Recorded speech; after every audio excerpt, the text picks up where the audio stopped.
Hello, we are Memphis Communiversity. Today we are practicing some AP Calculus free response questions. And if you've never been to our channel, what we've done is we've created practice free response questions based off old AP exams, but they are our original work. And what we've done is these 10 practice free response questions range from difficulty 1 through 10 in a topic. So for example, for Taylor series, we go from difficulty 1 all the way up through difficulty 10, where difficulty 1 is the more standard level questions, and then we go up to the ones that are more unique, or the ones where that are pretty tricky. That's difficulty 10. And so we work slowly and we'll progress for each frick topic. And by the time you reach by the time you complete the entire series, difficulty 1 through 10, you should have mastered that free response topic. But today we have the lovely topic of parametric fricks.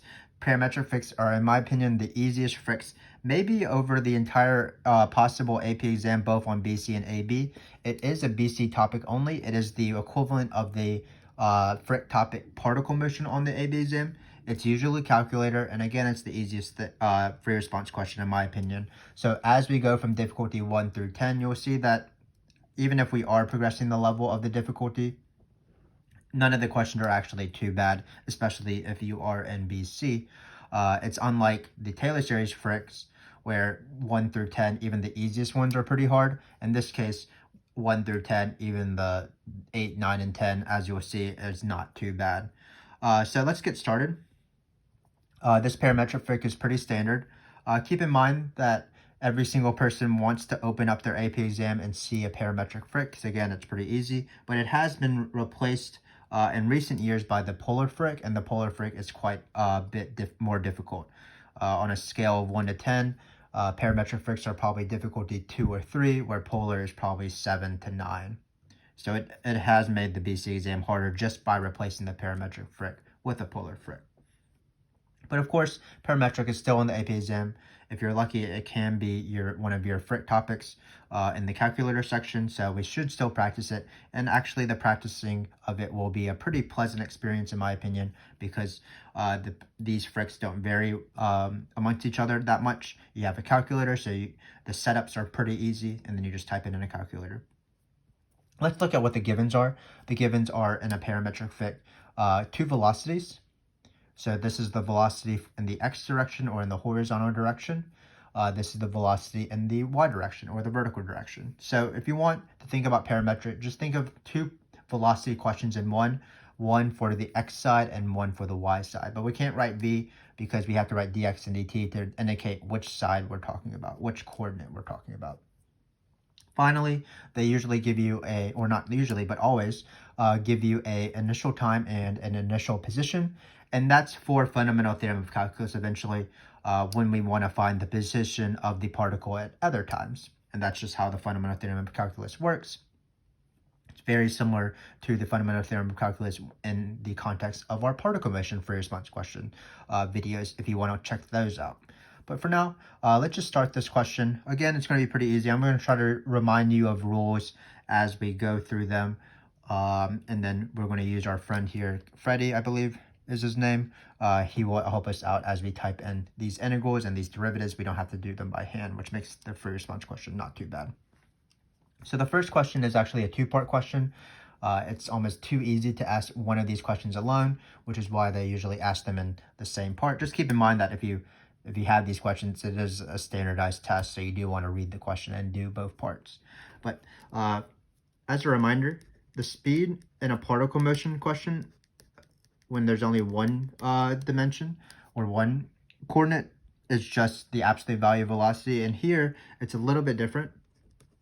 So this is for particle motion, for AB level. But parametric, again, is not too bad. It's just a formula. It's going to be the square root of the derivative squared. So it's actually the Pythagorean theorem. So what we're going to do is we are going to find x prime of t, and we're going to find it at 2, because we want to find it, or actually at 0. Sure, why not?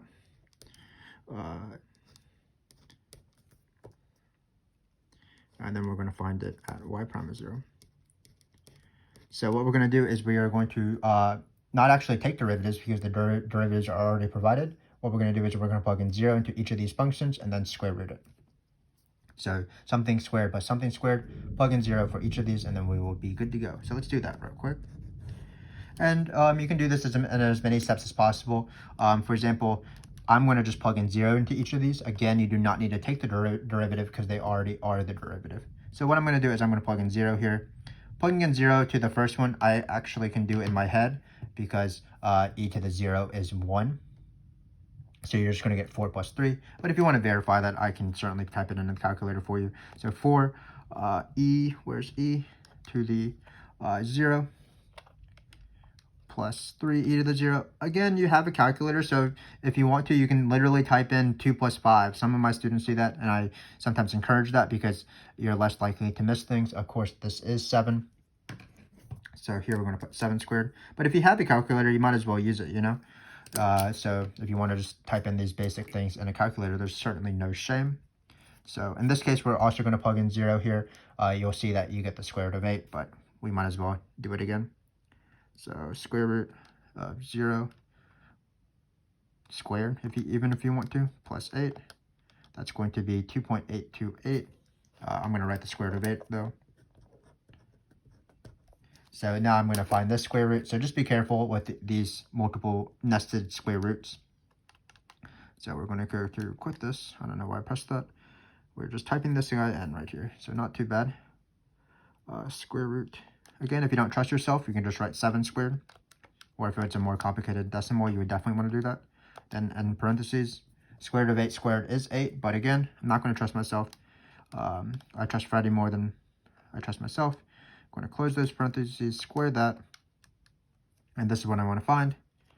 You're going to hit enter, and you're going to get 7.54550 actually, because we're rounding to the 3 places after the decimal. So again, very easy question to find this speed. Just plug in the time you want. So in this case, it was 0 into both of these, and then you'll square both of these numbers and you'll square root. Acceleration is also as easy. So acceleration. Again, it's a 2-part question. You don't want to be so excited that you got the first question right that you didn't answer the second part of the question, which is as easy. We can write it with vectors because they want the acceleration vector. So what we're going to do is we're going to find x double prime is 0, y double prime is 0. So because we were given the original derivatives, to find the second derivative, we just need to take one derivative of the first derivative to find the second derivative. Hard to say the word derivative a lot in the same sentence. But of course, we don't actually have to do that. The calculator can do that for me. They might be numbers. I don't even care. I don't want to do chain rule or anything like that. I just want to type it in a calculator. So what we're going to do is we're going to go to menu. Hopefully you can read this. Go down, scroll down past all the algebra stuff to the derivative. Choose a variable. I usually choose x, even though it says t's. So hopefully that doesn't confuse you, but I like to type in all my things into the calculator with x's. The calculator doesn't discriminate based off the variable. So all I'm going to do is write 4e to the negative x. And then outside of that, I'm going to write plus 3e to the x. So notice I'm not plugging in 0 because you plug in 0 at this point right here if you're using an 83 or an 84. And then it looks like it's negative 1. Sorry about that. So it's just negative 1. And then finally, we're going to do the same thing with the second with y prime. So we're going to take the derivative of y prime, plug in 0, but we're not actually going to do the work. The calculator is going to do the work for me. So that's why this free response question is pretty easy. You just like pick up the calculator, start plugging in stuff. You don't even have to take integrals or derivatives by hand. So in this case, we have the square root. It looks like, where's the square root button? I have been pressing it, so I've lost it, but it's right here. Then it's going to be x squared. Again, just don't be careful. Just don't plug in the 0 right now yet. Just wait a little bit. Be patient. Plug in the 0 at the very end. It looks like we get 0, which makes sense because when you take the derivative of this, there will be a times 2x because of the chain rule. And then you plug in 0, you will get 0. But again, you didn't even need to know that. The calculator can do the work for you. So again, these questions are very easy. This is irrelevant, but I just wanted to mention what speed was in this context. Particle motion. But in this case, we're doing parametric. This is the formula. You plug in 0 into the derivatives, do Pythagorean theorem, and then take the square root. For acceleration, you just take the derivatives because you're already starting with the first derivative. and you use a calculator to do that. Total distance is pretty similar. So let me just remind you again what the particle motion total distance formula is. So in particle motion, the total distance formula is, it's actually the same in both cases. It's always the integral of speed. So in this case, in particle motion, it's the integral of the absolute value of velocity, because that's what speed is in that case when it's only along one line, like the x-axis. But we're doing parametric, so that's not the formula in this case. In parametric, it is still the integral of speed, but speed is now this formula that involves square roots. It's sort of acting like absolute value because you're doing the magnitude of the sort of the hypotenuse when you have the velocity vector. So like you're finding this hypotenuse. But again, you don't need to know any of that. You can just type it in the formula. So because these formulas are derivatives and these are derivatives, you don't have to actually take any derivatives. It'd be wrong to take derivatives. So what we're going to do is we're just going to write square root, and then we're just going to put the derivatives as given into this formula. So it's going to be square root of t squared plus 8. It's going to be squared here, and then this one was 4e to the minus t plus 3e to the t. And the formulas actually don't matter themselves, of course. They can be as difficult as can be, because we really don't care because we have a calculator. So this is the formula for speed.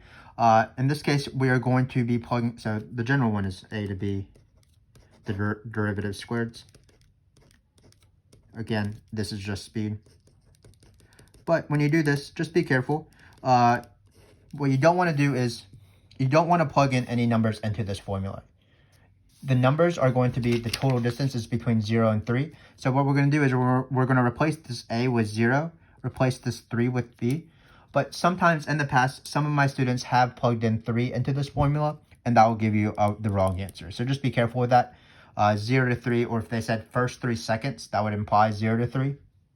Don't plug anything into the antigrand. You never usually do. You are always just changing the upper limit and the lower limit. So in this case, we are ready to type this in a calculator. It might take a little bit of time because I'm really awful with the calculator. I mess up constantly. So just type it in slowly. 0 to 3.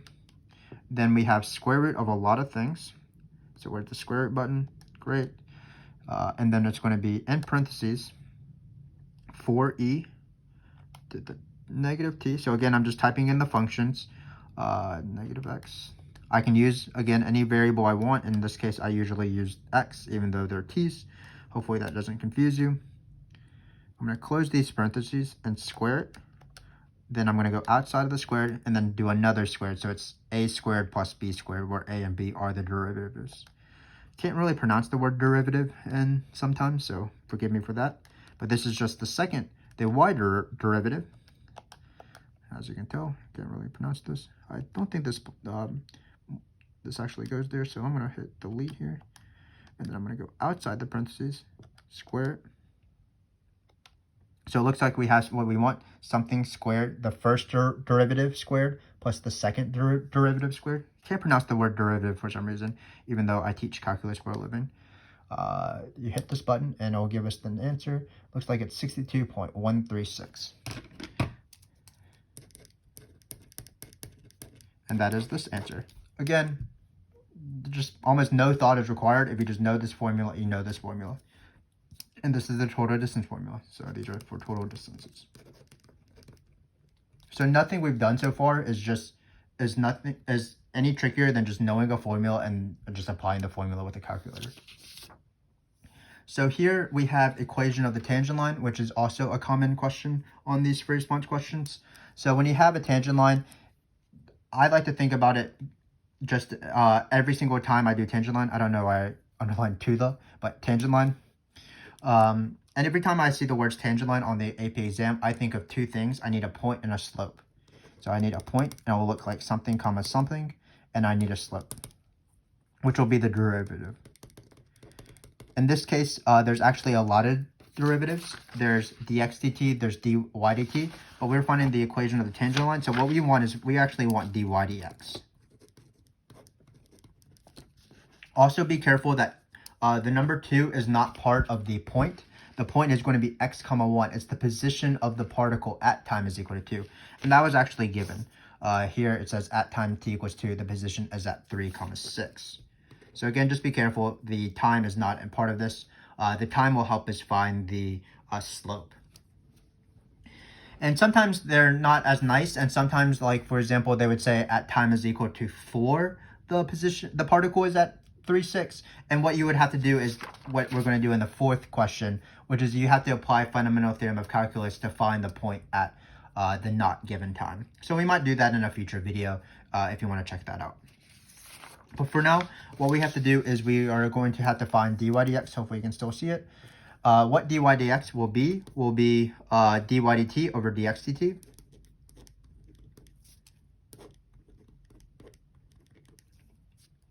At t is equal to 2. So again, this is an easier question because you do not have to take any derivatives in this case because we're starting off with the derivatives. So dy dt over dx dt again is just t equals 2. We are going to plug in t equals 2 into each of these derivatives. But we've already done that in the first part, so I'm not going to do it again. Actually, we didn't, so I'm going to do it. So let me rewrite these derivatives so that we don't have to keep flipping the page or showing the other page. So dx dt was 4e to the minus t plus 3 et, and then dy dt looks like it was square root of t squared plus 8. So we got that information. So again, all we're going to do is plug in 2 into this guy right here, and then plug in 2 into this guy right here. So let's do that real quick. And I'm probably going to do it separately. I'm not going to do it all in the same quotient because I'm not good with the calculator, and I'll probably mess up. So it looks like it's 2 squared is 4. I can probably do that in my head. 4 plus 8, not 18. This is how I'm bad with the calculator, as you can tell. So 4.8 is equal to, the square root of 12 is equal to 3.464. And then we have to plug in 2 into this guy. Again, a pretty easy question. We're just plugging in things into formulas. So if you know the formulas, there's not really much thought to be had. So 4e to the plus, oh, I didn't plug in 2. So let's change that x to 2. And here we're plugging in 2 again because it's the time value. That should be pretty clear in the shot. So it's 3. Where's my E button? I've been typing it in so often, but I still don't know where it is. 3e to the 2. So this looks like it's 22.709. And then we're going to divide these two numbers to find, again, the slope dy dx. So let's take this number, divide it by this number. Nice that the calculator gives me so many decimals. Hit enter. Looks like we get 0.1526. No, I can't round. Let's try this again. It says in the calculator 0.153. Mistakes are to be had even in these easy free response questions. Never feel bad about making mistakes. They are part of the process. I make mistakes. Every single student I've ever taught makes mistakes. Making mistakes is actually a good thing because it helps you improve. So let's get going for the rest of this question once we have corrected our mistake. Well, remember that for the equation of the tangent line, you do need 2 things, the point and the slope. Here the point was given. It does not involve the number 2, and this is the slope. So we're ready to write the point and point slope formula. So we get y minus the y coordinate equals the slope times x minus the x coordinate, and we are done. Again, what we did is we found point and slope, where slope is derivative, but dy dx was this derivative divided by this derivative evaluated at t equals 2. And we're done. So let's move on to the last question. Every single one of these parametric fricks, just like in particle motion, has some sort of fundamental theorem of calculus question on it. But keep in mind that we're only doing the y coordinate in this case. So remember that the point at is 3, 6 at t is equal to 2. And we don't need the x derivative. Still can't pronounce the word derivative. We only need the y derivative. So it's going to be dy dt is equal to square root of t squared plus 8. So we're going to set up the fundamental theorem of calculus. Let me just tell you how I like to set it up. So say we have again, we're only using the y coordinate, so we're only going to use the 6. So say at t is equal to a, the y coordinate is just a number. And we want to find the y coordinate at a different number. Say time is equal to b. So here we're just doing the most general case where time could be 0, could be 2, whatever. It is the fundamental theorem of calculus. So I like to write it as, let's write it as position of y of b. This is how I set up all my fundamental theorem of calculus questions. If you see my particle motion questions, if you see my graph frick videos, if you've seen my rate in, rate out videos, I just do the same thing every single time. So it's always going to be the given y value, or the given position value, the given amount value, whatever, plus I put my given time on the bottom. So this is the given time. This is the given coordinate. And then I put my want time, or the position, the time value at which I want to find the position. So B at the top. So this is the want time. And then I'm going to put y prime of t here. And this is how I set up for the fundamental theorem of calculus in every single case. Given number, given time value, want time value, given coordinate. So if we were doing the x coordinate, it'd be very similar. It'd be the x coordinate at this time would be the given x coordinate plus given time, want time, x prime instead. And that's the fundamental theorem of calculus. Sometimes they don't want you to find the y coordinate or the x coordinate, but you find both. But again, it's just the same thing twice. So let's just do it in this case. So in this case, we want to find the time at 1, it looks like. That's a 1, if you can't tell. I changed it from 7, because I think this will be better. So we have 1. We put the given coordinate. So the given coordinate is 6 plus the integral. Just be careful of where to put the 2 and the 1. I always put the 1 on top because that's the want number, and I put the given number on the bottom. Then in this integral, I'm just going to put the function. And we will be typing this integral into a calculator. We do not need to be scared that the bigger number, the top number is smaller than that. The calculator knows what to do with that. It will just give me the answer regardless. The only time you have to be wary of that, meaning that you have to flip the integral and negate it, is for graph free response questions when you evaluate integrals using the area under the curve. So please check that out if you want practice with that. But for now, all we're going to do is we're going to type in this function, this formula right here. So it's going to be 6 plus, we're going to go down to integral. We're going to put 1 and 2 in the right spot. So 2 will be the bottom number, 1 will be the top number. And then we're just going to type in this function, square root of t squared plus 8. So I'm looking for the square root button. It is right here.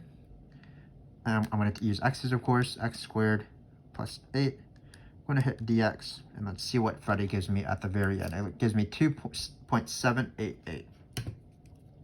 So the final answer is 2.788. And that's how you do fundamental theorem of calculus, regardless of whether you use the x coordinate or the y coordinate. So for example, if you wanted to try the x coordinate, it would be s of x, 1, equals the x coordinate. So this 6 would be a 3. This would still be the same because the given time and the want time is still the same. And then over here, you would be using this function right here. So that is how we do these questions. Let me just go over it briefly, as I like to do at the end. For the first 2 questions, it's just knowing a formula. Speed is this formula, plug in a number. It's the Pythagorean theorem. Acceleration is just take derivatives with a calculator, so not too bad. Total distance, again, is a formula. Just be sure to not plug in 3 into these numbers. 3 goes on one of the endpoints of the integral. But you do just type in this formula. The equation of the tangent line is the same thing as the equation of the tangent line for every single question on the AP exam. Point and slope, where slope is derivative. But in this case, the derivative does not refer to dy dt or dx dt. It's actually dy dx. And dy dx is just one derivative over the other derivative. All you do, though, is you plug in 2 into the given derivatives because the derivatives are already given. Notice how careful I am trying to say the word derivative. But once you plug in 2 into these guys right here, you just divide it. And then for the equation of the tangent line, you use point slope. Finally, the most important question is the fundamental theorem of calculus. I always set it up in this way. Given time, want time, given coordinate. So in particle motion questions, it would be given time, want time, given position. So in this case, we were only doing the y coordinate. So the given y coordinate was 6. The given time was 2. The want time was 1. Didn't really care that 1 was smaller than 2 because I just typed this in a calculator once I put in my derivative for y. And this video is a little bit shorter than normal because normally these free response question practice videos last around 30 to 35 minutes. But because this is parametric and we had a calculator, it was pretty easy. Even if these questions are easy though, I encourage you to keep watching this video series. We'll slowly progress the level, and perhaps by the time we hit difficulty 6 through 10, what I plan to do is to make the free response questions sort of not what they are usually asked, but I'm going to try to make them non-calculator, and so they will probably resemble more the multiple choice questions regarding parametric, but I think they're still worth doing. So check those out. Check out our videos from difficulty 1 through 5. We'll just be doing this sort of repetition, adding a few little things here and there that might catch you off guard. So please continue watching this video playlist. We do appreciate your support of our channel by watching this channel, by giving us likes and subscribes, of course, or subscriptions, I guess. Thank you again for watching. I will see you in the next video, difficulty number 2. Until then, let's just fondly think about how easy parametric fricks are. Thanks very much for watching, and see you next time.